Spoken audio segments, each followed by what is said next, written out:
Hey guys, welcome back to Maxim Automation. Today in this XPath tutorial series, we'll learn about XPath access and we'll see that how to use them. An access is basically represents a relationship with the context node and is used to locate nodes related to the context node on the tree. There are different types of access available in XPath. Let's see those access in details. So I have this HTML page with me where I have created these two tables. One table contains the employee name, ID, and country, and the other one contains the employee date of birth and ID. Let's open the dev tool for creating XPath.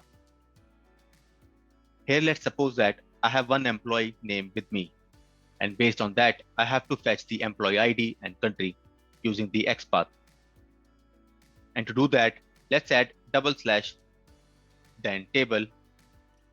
After that, I'll use the ID attribute to find the table uniquely.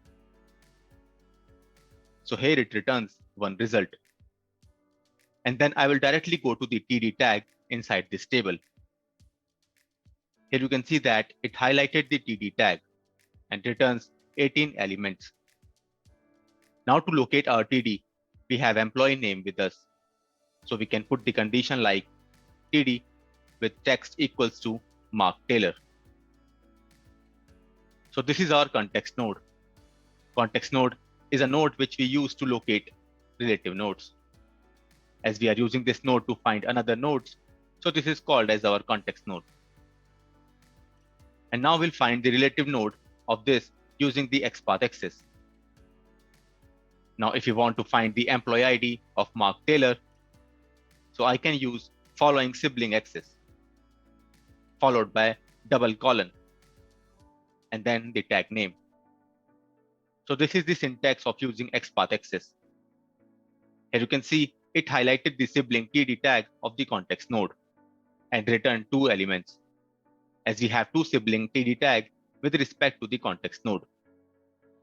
So following sibling access always returns the elements, which has same parent as the context node and appears after the context node. So here we have two TD tags available and they belongs to the same parent TR tag. Now, apart from following sibling, we have another XPath access called following. And the question comes that what is the difference between these two? So if I remove the following sibling and use only following, then you can see that now it returns 29 results instead of 2, which means that it returns all the TD tags available on the web page, which comes after this context node. Either it is from same or different table. So whenever you have to look for an element on all the tags which comes after the context node, then you can use following access. Now let's change it back to following sibling. As we have two siblings, TD tag over here, and we want only tag which contains employee ID. So to find the same, we can use index value like this. So index 1 is gonna return the employee ID, and the second index value will return the country. We can use this XPath in our code to find the element. And then we can use element.getText method to get the text value of these elements. Now let's say that you have employee ID with you instead of employee name. And then you have to find the other details. Then how can we do that? So let's first find our context node by using the employee ID. Now this will return the TD tag which contains the text as 57539, which is an employee ID.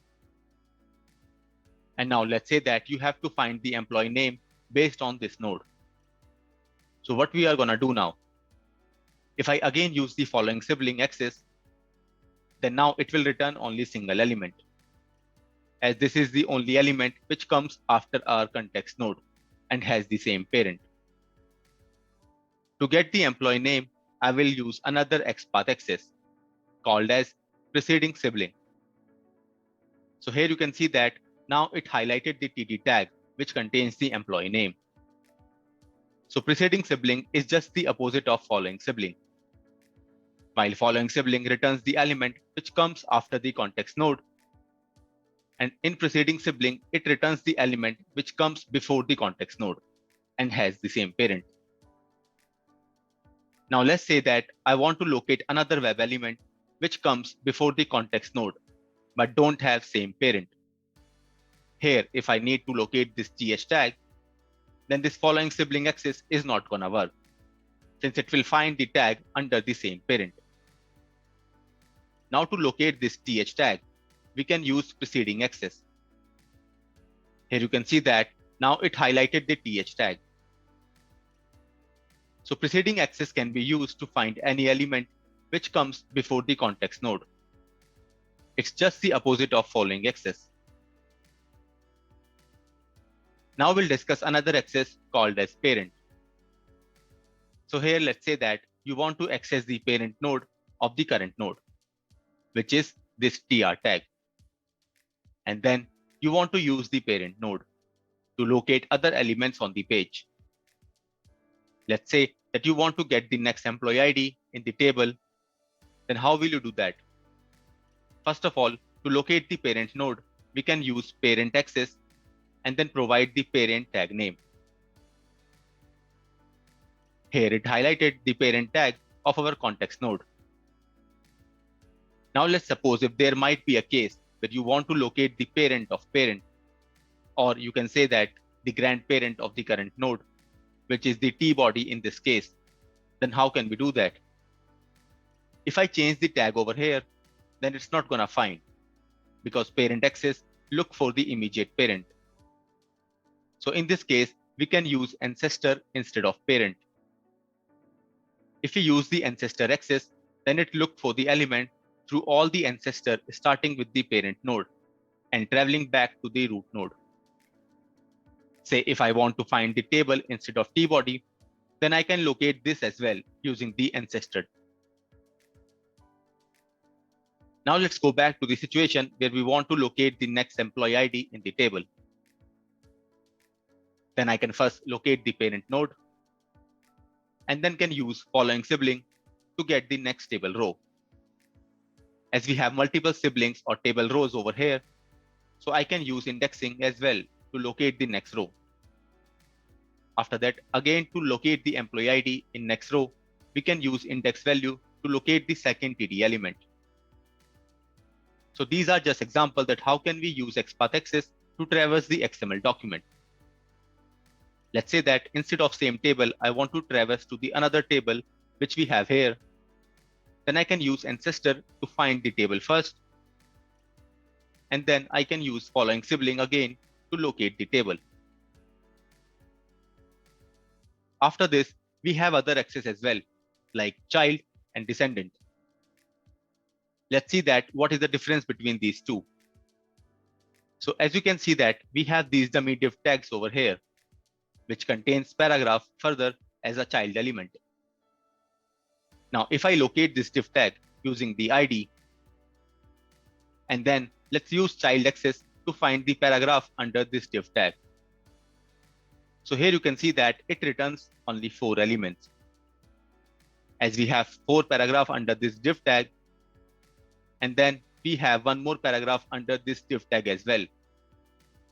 So child access returns the immediate children only of the current node. And if I want to locate the grandchildren as well, then I can use another access called as descendant.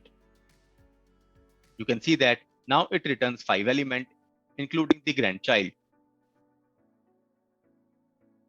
So this is how we can use XPath access to locate our element in XML document. There are few other access left as well, which we will discuss in our next session. Thank you for watching. Please like and subscribe the channel. Also, please don't forget to click on the bell icon. Thank you.